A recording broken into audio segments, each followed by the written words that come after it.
अभी यहाँ पे पॉलिटिकल साइंस का क्लास नंबर 6 यूनिट नंबर 5 का मैं आपके सामने जो प्रमुख एमसीक्यू है वो कराने वाला हूँ विथ एक्सप्लेनेशन। और ये क्लास आपका हिंदी और इंग्लिश दोनों मीडियम में है, तो जो भी स्टूडेंट हिंदी मीडियम से है उनको भी दिक्कत नहीं होने वाली है। और इस पीडीएफ को आप सभी मेरे टेलीग्राम चैनल से डाउनलोड कर सकते हैं। टेलीग्राम चैनल का लिंक आपको डिस्क्रिप्शन में मिलेगा, वहाँ से इस पूरे पीडीएफ को डाउनलोड कर सकते हैं। ऊपर में आपको इंग्लिश में लिखा हुआ क्वेश्चन मिलेगा और नीचे जब टोटल क्वेश्चन समाप्त हो जाएंगे तो उसके बाद आपको हिंदी में भी मिल जाएगा, तो कोई दिक्कत नहीं होने वाली है आपको। चलिए क्वेश्चंस देखते हैं कि करके और उसका एक्सप्लेनेशन। क्वेश्चन नंबर 1 है आप सभी के लिए, who succeed Jawaharlal Nehru as Indian prime minister after his death in 1964। तो जब जवाहरलाल नेहरू की डेथ हो जाती है 1964 में, तब कौन से भारत के प्रधानमंत्री बनते हैं? तो इसका सही उत्तर होगा आंसर बी, लाल बहादुर शास्त्री इसका राइट आंसर है। और एक्सप्लेनेशन आप सभी देख सकते हैं, आफ्टर जवाहरलाल नेहरू डेथ 1964, जब जवाहरलाल नेहरू की डेथ हो जाती है तब लाल बहादुर शास्त्री हमारे देश के न्यू प्राइम मिनिस्टर बनाया जाता है कांग्रेस की तरफ से। सेकंड क्वेश्चन है, what was the main slogan used by Indira Gandhi during the 1971। तो इनका जो इलेक्शन में 1971 का जो इलेक्शन था उसमें क्या स्लोगन था? तो यहाँ पे गरीबी हटाओ का यहाँ पे मुख्य रूप से स्लोगन दिया गया था। और यहाँ पे गरीबी हटाओ was the main slogan used by Indira Gandhi during the 1971 election.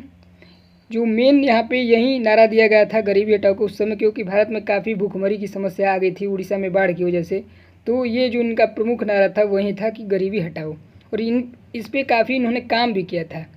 Third number question है, the electoral upset of 1967 in India saw a significant shift in power. Which political alliance contributed to this shift?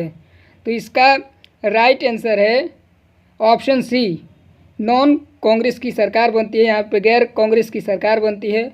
और 1967 में जब यहाँ पे India के significant shift होता है power में, नॉन कांग्रेस का जो कमिटी बनता है, यहाँ पे गैर कांग्रेसी इसका हिंदी होगा, अलायंस बनता है, जो वो यहाँ पे अपोजिशन का काम करता है, यानी कि जो फर्स्ट अपोजिशन होता है वो यहीं पे बनती है। और इसमें छोटी छोटी रीजनल पार्टीज होती है।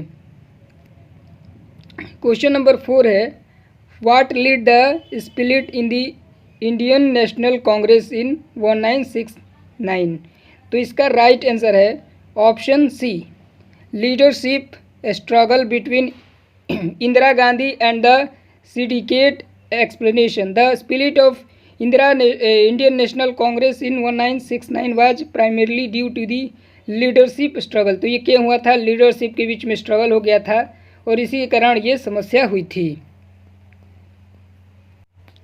यहाँ पे 5th नंबर जो क्वेश्चन है, in which year did the India Pakistan war occur that boosted Indira Gandhi popularity and the contributed to Congress victory in 1971। तो इसका राइट आंसर है 1971, जब इंडिया और पाक के बीच में युद्ध हुआ था बॉर्डर डिस्प्यूट की वजह से, और प्राइमरली जो कश्मीर रीजन में ये युद्ध हुआ था उसी के कारण युद्ध हुआ था। तो इसमें पॉपुलरिटी काफ़ी मिली थी, इसमें भारत की जीत हुई थी, शानदार जीत हुई थी इस युद्ध में, और इसी की वजह से ये इलेक्शन कांग्रेस पार्टी के विक्ट्री का कारण भी बनी थी। क्वेश्चन नंबर 6 है, which political party emerged as the opposition to the Congress party in the 1967 election under the banner of non Congress. तो इसका सही आंसर होगा ऑप्शन सी, जनता पार्टी। जनता पार्टी का निर्माण होता है नॉन कांग्रेस जब गवर्नमेंट इलेक्ट होती है भारत में, तो उसमें जनता पार्टी, और इसमें जो छोटी छोटी पार्टियां थी अपोजिशन की, जो रीजनल पार्टीज थी, वहीं ज्वाइंट होकर के एक नया गठबंधन बनता है और उसका नाम जनता पार्टी रखा जाता है।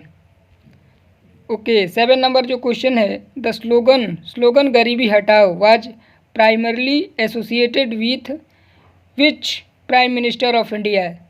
तो इसका राइट आंसर है इंदिरा गांधी। इंदिरा गांधी का, जैसा कि मैंने आपको बताया कि इंदिरा गांधी से ये रिलेटेड है, इसमें उन्होंने एक नारा दिया था 1971 में गरीबी हटाओ से रिलेटेड।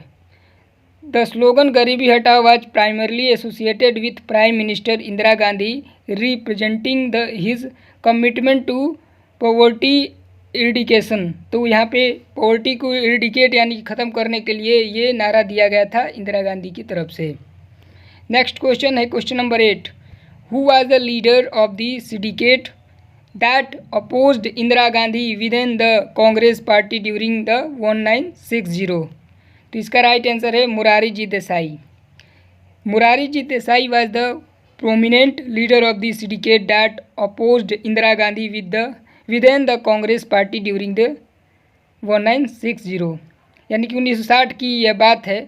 यहाँ पे सिंडिकेट की जो मीटिंग हुई थी उसमें नए जो कांग्रेस के लीडर बने थे वो मुरारी जी देसाई बने थे और ये कांग्रेस के काफ़ी बड़े लीडर थे।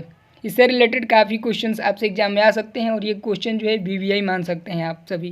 क्वेश्चन नंबर 9 है, what was the main objective of the गरीबी हटाओ campaign initiated by Indira Gandhi. तो इसका मेन रीजन क्या था, गरीबी हटाओ जो स्लोगन दिया गया था। यहाँ पे 2-3 क्वेश्चन आप इससे देख सकते हैं सिर्फ गरीबी हटाओ से रिलेटेड। तो ये काफ़ी इंपॉर्टेंट है गरीबी हटाओ टॉपिक और इसको आप अच्छे से प्रिपेयर करके जाइएगा। तो इसका जो मुख्य स्लोगन था वो क्यों इनिशिएट किया गया था, तो इसका राइट आंसर है remove poverty and reduce income inequality. तो ये रिमूव पॉवर्टी को यानी गरीबी को रिड्यूस करने के लिए और जो इनकम इनइक्वलिटी थी यानी कि काफ़ी गरीबी और अमीरों के बीच में फ़र्क हो गई थी जो कि अभी भी है, तो इसी के वजह से ये वेलफेयर यहाँ पे मेज़र लिया गया था और यहाँ पे रिड्यूस करने के लिए पॉवर्टी जो है मेन रूप से गरीबी को कम करने के लिए ये इनिशिएटिव लिया गया था इंदिरा गांधी की तरफ से। नेक्स्ट क्वेश्चन है question number 10, in which year did the Indian national Congress party reunite after the split in the late 1960। तो इसका राइट आंसर है 1980 1980 में the Indian national Congress party reunited in 1980 after the split that occurred in the late 1960 reconstituting itself a single entity। तो आशा करता हूँ आपको ये जो मैं पूरा MCQ कराया हूँ आप सभी के लिए हेल्पफुल रहेगी एग्ज़ाम में और इससे रिलेटेड भी क्वेश्चंस आपसे पूछे जाएंगे। जो स्टूडेंट हिंदी मीडियम से हैं वो नीचे इस PDF में देख सकते हैं, हिंदी में भी उत्तर सहित यहाँ पे MCQ प्रश्न हैं और जो क्वेश्चन मैंने इंग्लिश में कराया है उसका आप उत्तर यहाँ पे हिंदी में पढ़ के भी देख सकते हैं और याद कर सकते हैं। इस वीडियो में बस इतना ही। NCERT से रिलेटेड अपडेट और अन्य क्लासेस वीडियोस देखने के लिए मेरे चैनल को सब्सक्राइब कर लीजिए। Thank you.